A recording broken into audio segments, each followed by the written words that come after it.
નમસ્કાર વાલા દોસ્તો, ધોરણ 10 ગુજરાતીનું વૈષ્ણવ વચનનું સંપૂર્ણ સ્વાધ્યાયનું સોલ્યુશન આ વિડીયોમાં કરવાના છે. ખૂબ જ રંગીન અને આપને ગમે તેવું સંપૂર્ણ સોલ્યુશન આપની નોટબુકમાં અવશ્ય નોંધી લેશો. આપણે પહેલા પ્રશ્નમાં જોઈએ. પ્રશ્ન નંબર 1 નીચે આપેલા વિકલ્પમાંથી સાચો વિકલ્પ પસંદ કરી તેમાં ખરાની નિશાની કરવાની છે. આવનાર બોર્ડની પરીક્ષામાં આપને ખૂબ જ ઉપયોગી થાય તેવા મોસ્ટ આઈએમપી પ્રશ્નો અને સોલ્યુશન આપણી આઈએમપી એજ્યુકેશનમાં મળી રહેશે. પહેલો પ્રશ્ન છે, નીચેનામાંથી કઈ બાબત વૈષ્ણવ વજનને લાગુ પડતી નથી? તો વૈષ્ણવ વજનને અહીંયા 4 ઓપ્શન જે આપ્યા છે, જે 4માંથી ઓપ્શન સી જે છે, તો અભિમાનીની જે હોય છે એ લાગુ પડતી નથી હોતી. નેક્સ્ટ પ્રશ્ન જોઈએ. પ્રશ્ન નંબર 2 છે, બીજો વિકલ્પ છે કે વાચ કાચ મન નિશ્ચલ રાખે એટલે શું થાય? તો વિદ્યાર્થી મિત્રો, વાચ કાચ મન નિશ્ચળ રાખે એટલે ઓપ્શન સી, વાણી અને ચારિત્ર અને મનને સ્થિર રાખે, એનો જવાબ આવશે. ઓપ્શન સી જવાબ આપણો સાચો છે.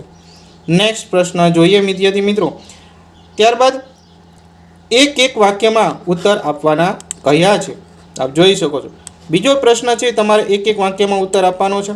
એમાં પહેલો છે, સકળ તીરથ તેના તન મારે, પંક્તિનો અર્થ જણાવો. જવાબ અહીંયા લખીશું કે જવાબમાં કે વૈષ્ણવ વજન નિર્મોહી, શાંત અને પવિત્ર હોય છે, તેથી તેના તનમાં એટલે કે તેના શરીરમાં, તન એટલે શરીર, સઘળા તીર્થો રહેલા હોય છે, એવો આ પંક્તિનો અર્થ છે.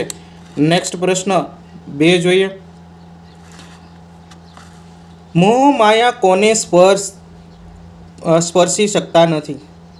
તો મોહ માયા છે, જવાબ લખીશું જેને વૈષ્ણવ વજનના મનમાં દ્રઢ વૈરાગ્ય હોય તેને જગતની મોહ માયા ક્યારેય સ્પર્શ કરી શકતા નથી. ત્યારબાદનો પ્રશ્ન જોઈએ. પ્રશ્ન નંબર 3 છે, નીચેના પ્રશ્નો તમારે 2-3 લીટીમાં જવાબ આપવાના છે. પહેલો પ્રશ્ન, કોના દર્શન કરવાથી 71 પેઢી તરી જાય છે? જવાબ લખીશું જે વૈષ્ણવ વજનના પરાયા દુઃખને સમજે છે, કોઈની નિંદા કરતો નથી, જેના મનમાં મોહ માયા નથી અને જેનું ચિત્ત હંમેશા રામ નામની ધૂનમાં જ લીન હોય છે, તેવા શુદ્ધ આચરણવાળા સાચા વૈષ્ણવ વજનના દર્શન કરવાથી તે 71 પેઢી તરી જાય છે. ત્યારબાદ જવાબ લખીશું બીજો કે પર સ્ત્રી જેને માતરે, પંક્તિ સમજાવો. જવાબ લખીશું સાચો વૈષ્ણવ વજન સમાજની તમામ સ્ત્રીઓ પ્રત્યે સમદ્રષ્ટિ અને સમાન ભાવ રાખનારો હોય છે. તેણે પર સ્ત્રી એટલે કે પારકી સ્ત્રી પ્રત્યે ખરાબ નજરનો ત્યાગ કર્યો હોય છે. તે અન્યની પત્નીને, સ્ત્રીને પોતાની માતા સમાન પવિત્ર માને છે. ત્યારબાદનો પ્રશ્ન જોઈએ મિત્રો. પ્રશ્ન નંબર 4 છે, નીચેના પ્રશ્નોના ઉત્તર તમારે 7 કે 8 લીટીમાં જવાબ આપવાનો છે. તેમાંનો પહેલો પ્રશ્ન છે કે નરસિંહ મહેતા વૈષ્ણવ વજનના કયા કયા લક્ષણો જણાવે છે, તે તમારા શબ્દોમાં વર્ણન કરો. વિદ્યાર્થી મિત્રો, આ બધા જવાબો જે છે એ મોટા હોય છે, બરાબર, સવિસ્તાર તમારે લખવાના હોય છે.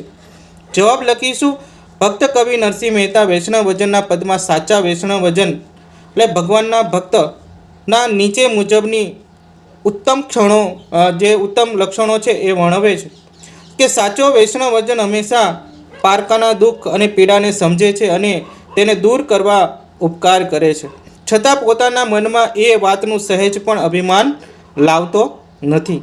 આગળ જોઈશું કે તે સમગ્ર વિશ્વમાં સૌને નમ્રતાથી વંદન કરે છે અને ક્યારેય કોઈની નિંદા કરતો નથી. તે પોતાની વાણી, ચારિત્ર અને મનને હંમેશા પવિત્ર અને સ્થિર રાખે છે. આવા વૈષ્ણવ વજનને જન્મ આપનારી માતાને ધન્ય છે. સાચો ભક્ત સમાન દ્રષ્ટિવાળો અને ઈચ્છા કામનાવાળાનો ત્યાગ કરનારો હોય છે. તે પર સ્ત્રીને પોતાની માતા સમાન માને છે. આગળ એ જ જવાબમાં આપણે આગળ જોઈએ. તે ક્યારેય અસત્ય બોલતો નથી અને બીજાના ધનને ક્યારેય પણ હાથ અડાડતો નથી. તેના મનમાં દ્રઢ વૈરાગ્ય હોય છે અને મોહ માયા તેને સ્પર્શ કરી શકતી નથી. તેના મનમાં હંમેશા રામ નામની લગ્નીમાં જ તે લીન હોય છે. આવા વૈષ્ણવ વજન લોભ વગરનો અને છળ કપટ વિનાનો અને કામ ક્રોધ પર વિજય મેળવેલો હોય છે. કવિ કહે છે કે આવા પવિત્ર માણસના દર્શન કરવાથી આપણે 71 પેઢીનો ઉદ્ધાર થઈ જાય છે. તો વિદ્યાર્થી મિત્રો, આ પહેલાં હતા નરસિંહ મહેતાના વૈષ્ણવજનના કયા કયા લક્ષણો જણાવે. તો બધા જ લક્ષણો તમારે જે કાવ્યમાં આવે છે તે બધા જ તમારે લક્ષણો આખું કાવ્યનું સારાંશ લખવો પડશે. ત્યારબાદનો પ્રશ્ન મિત્રો અહીંયા આપણે જોઈએ તો નીચેની કાવ્ય પંક્તિ સમજાવો.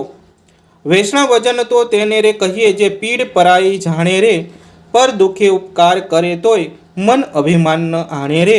જવાબ વિદ્યાર્થી લખીશું આવી રીતના. સમજૂતી અહીંયા છે. આ પંક્તિઓમાં કવિ નરસિંહ મહેતા સાચો વૈષ્ણવજન એટલે કે ભગવાનના માણસ, વૈષ્ણવજન એટલે કોણ? વૈષ્ણવનો જન એટલે ભગવાનનું માણસ ની ઓળખ આપતા કહે છે કે સાચો વૈષ્ણવજન એ જ છે જે અન્ય લોકોની પીડા, વેદના અને દુઃખ પોતાના સમજી જાણી શકે છે. તે બીજાના દુઃખ દૂર કરવા તેમના ઉપર ઉપકાર કરીને મદદ કરે છે. તેમ છતાં પણ પોતે કોઈ ઉપકાર કર્યો છે તેવું સહેજ પણ મનમાં અભિમાન પોતાના મનમાં આવવા દેતો નથી. તો વિદ્યાર્થી મિત્રો, આ થયો આપણે એ કાવ્ય પંક્તિની સમજૂતી.